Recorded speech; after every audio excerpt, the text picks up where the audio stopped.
Bismillah, alhamdulillah, wassalatu wassalamu ala rasulillah wa ala alihi wa ashabihi wa man walah ma ba'd. Kita lanjutkan bedah buku kita. Tadi kita sampai halaman 227, adab-adab berbuka puasa.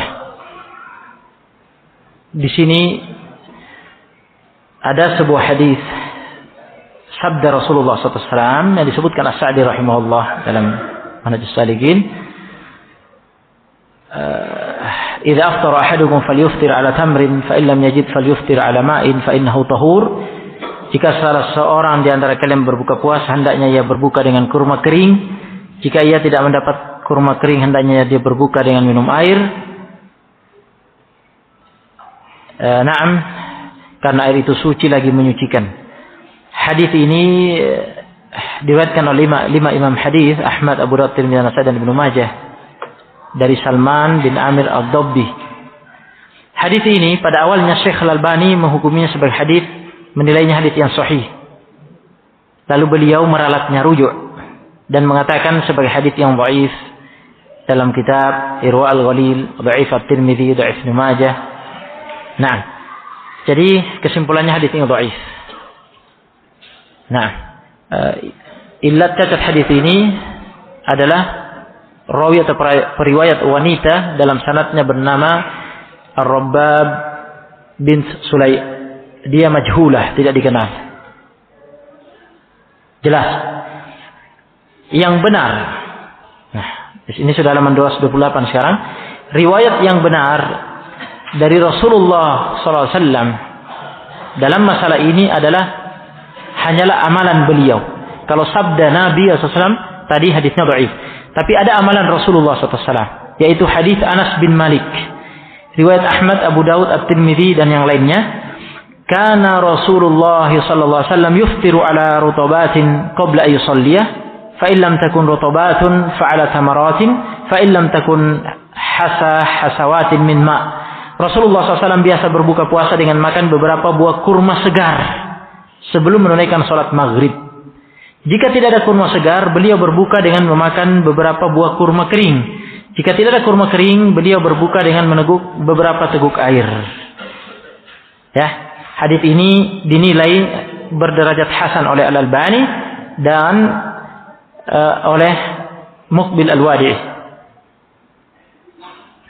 Nah,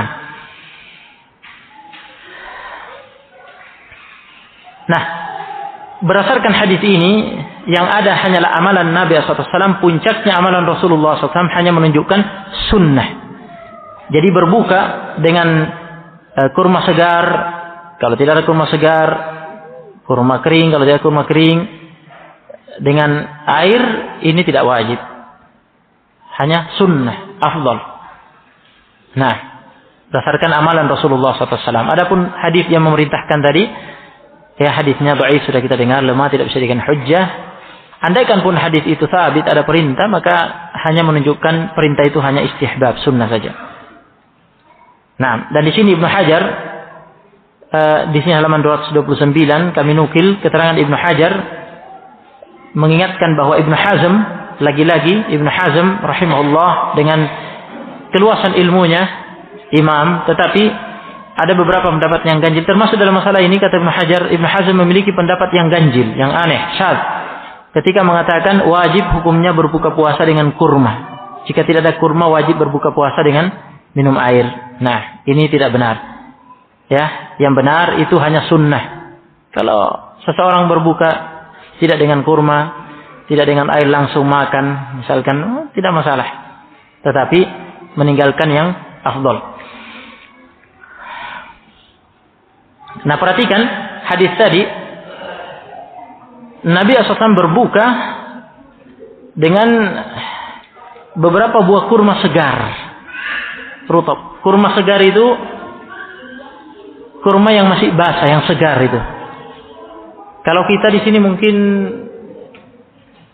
jarang melihatnya, karena kurma sampai ke negeri kita itu sudah jadi kurma kering, sudah berkerut-kerut. Yang dikemas biasanya dijual itu sudah berkerut-kerut, mengering, sudah habis airnya, sudah mengering. Itu kurma kering, itu namanya tamar. Sebelum mengering seperti itu, mengerut, dia kurma segar, menggelantung di pohonnya, segar, berair. Ya. Dan itu lebih lezat, buah segar. Itu yang dimaksud dengan rutab. Jadi maksud hadis ini Nabi SAW kebiasaan beliau berbuka dulu dengan kurma segar, rutab. Kalau tidak punya rutab, pilihan berikutnya kurma kering, tamar. Kalau juga tidak punya tamar, baru memilih air minum, air putih. Nah, jadi berbuka puasa sebentar gitu, makan kurma, sudah. Nah, dan adab-adab yang kita pelajari, kemudian sholat maghrib. Nah, tayyib. Masalah yang pertama, halaman 229, apa yang harus dilakukan jika tidak memiliki apapun untuk berbuka puasa? Ya, ini mungkin terjadi kalau seseorang misalnya di atas kendaraan, ya, tidak ada persiapan. Ternyata di atas mobilnya tidak ada air minum, tidak ada apa-apa. Sementara sudah azan gitu, masuk waktu.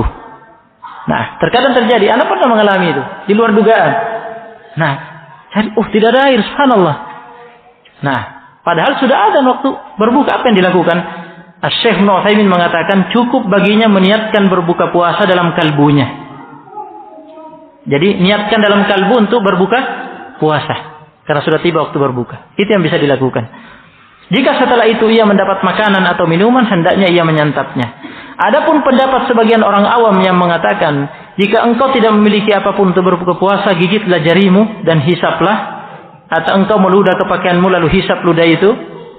Pendapat seperti itu tidak ada asalnya, kata Al-Utsaimin. Tidak ada dalilnya. Jangan diamalkan. Nah, masalah kedua, apakah disyariatkan membaca zikir atau doa tertentu ketika berbuka puasa? Berdasarkan dalil secara umum, orang yang berbuka puasa disyariatkan membaca bismillah sebelum memulai makan.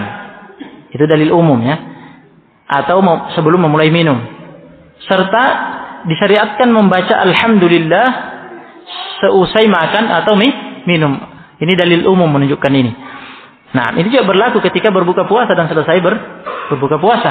Nah, terdapat pula beberapa hadis tentang bacaan tertentu yang diucapkan ketika seseorang telah berbuka puasa. Bukan ketika hendak berbuka puasa. Telah berbuka puasa. Yaitu yang pertama hadis Ibnu Umar radhiyallahu anhuma. Hadis riwayat Abu Dawud, An-Nasai dan yang lainnya dinyatakan berderajat hasan. Sanadnya oleh Ad-Darqutni, Ibnu Hajar dan Al-Albani. Yaitu doa yang sering kita dengar, zahabadh dhama'u wabtallatil 'uruq wa thabatal ajru insyaallah. Lafaz hadisnya, kana Rasulullah sallallahu alaihi wasallam idza aftara. Adalah Rasulullah sallallahu alaihi wasallam jika telah berbuka puasa. Ya, hadis ini diartikan jika telah berbuka puasa. Dasarnya lihat catatan kaki catatan kaki nomor 43. Makna ini sebagaimana dalam kitab Aunul Ma'bud Syarh Sunan Abi Dawud. Al-Imam Ibnu Utsaimin berkata, jika zikir ini benar riwayatnya dari Rasulullah sallallahu alaihi wasallam, zikir ini dibaca setelah berbuka. Nah, jelas. Jadi Nabi SAW biasa jika telah berbuka puasa biasa mengucapkan zahabadh dhama'u. Artinya telah hilang dahaga. Wabtallatil 'uruqu. Telah basah urat-urat. Wa thabatal ajru insyaallah. Dan telah tetap pahala berpuasa jika Allah menghendaki. Singkat ya. Doanya. Ini yang bisa kita amalkan karena hadis ini dihasankan oleh Ad-Darqutni bin Hajar Al-Albani. Kita amalkan sebagai sunnah Nabi SAW setelah berbuka. Ya, kita berdoa dengan membaca ini. Hadis lain yang menyebutkan Nabi SAW jika telah berbuka puasa biasa membaca Allahumma laka sumna wa ala rizqika aftarna Allahumma taqabbal minna innaka antas samiul alim. Hadis ini datang dari dua sahabat. Kesimpulannya hadis ini dhaif. Dan derajat dhaifnya ya tidak bisa saling menguatkan satu sama lainnya. Naam, jadi tidak bisa diamalkan sebagai sunnah Nabi SAW karena ini bukan hujjah, dhaif, lemah hadisnya. Tidak bisa dipertanggungjawabkan riwayatnya. Lengkapnya bisa disimak di buku ini. Tetapi begini, lihat halaman 232. Lihat halaman 232. Meskipun begitu, Al-Imam Ibnu Utsaimin berkata dalam Asy-Syarhul Mumti', sanad-sanad hadis ini lemah, namun tidak mengapa dibaca. Tidak mengapa dibaca. Baik, keterangan lengkapnya. Kata Al-Allamah Syekh Abdul Muhsin Al-Abbad dalam Syarh Sunan Abi Dawud, setelah menerangkan kelemahan hadis ini tadi, yaitu Allahumma laka sumna dan seterusnya. Akan tetapi, jika seseorang membaca doa ini atau yang lainnya tanpa meyakininya sebagai sunnah yang pasti dari Rasulullah SAW, juga tidak meyakini bahwa ketika membacanya ia telah mengamalkan sunnah Nabi SAW, tetapi hanya berkeyakinan bahwa ia berdoa dengan satu doa yang ia harapkan diterima oleh Allah Subhanahu wa taala seusai menunaikan ibadah puasanya dan memohon ampunannya, hal ini tidak mengapa. Adapun membaca suatu doa dengan keyakinan bahwa ini adalah sunnah yang telah pasti dari Rasulullah SAW, hal itu tidak boleh dilakukan melainkan apabila doa itu benar periwayatannya dari Rasulullah SAW. Adapun hadis ini lemah karena jalan periwayatannya mursal. Difahami? Jadi boleh membaca doa itu ataupun doa lain memohon rahmat dan ampunan dari Allah, karena itu waktu yang baik untuk berdoa. Tapi jangan diyakini sedang beramal dengan sunnah, kan hadisnya dhaif. Kecuali yang pertama itu apa? Zahaba adh-dhama'u wa btalat al-'uruq wa thabata al-ajru insyaallah. Ini yang hadisnya benar dari Nabi sallallahu alaihi wasallam. Nah, jadi baca bismillah kemudian buka. Setelah berbuka, alhamdulillah. Nah, sebagaimana kalau kita usai makan, nah, kemudian baca doa zahaba adh-dhama'u wa btalat al-'uruq wa thabata al-ajru insyaallah.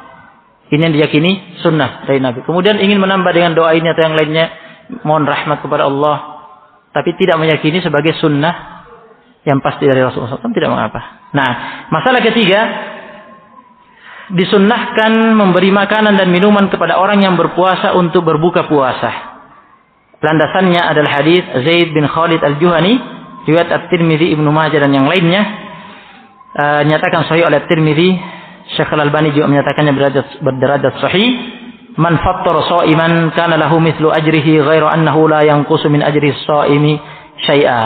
Barang siapa memberi makan untuk berbuka puasa kepada orang yang berpuasa, ia mendapatkan pahala senilai dengan pahala orang yang berpuasa itu tanpa mengurangi sedikit pun pahala orang yang berpuasa itu. Masya Allah keutamaannya.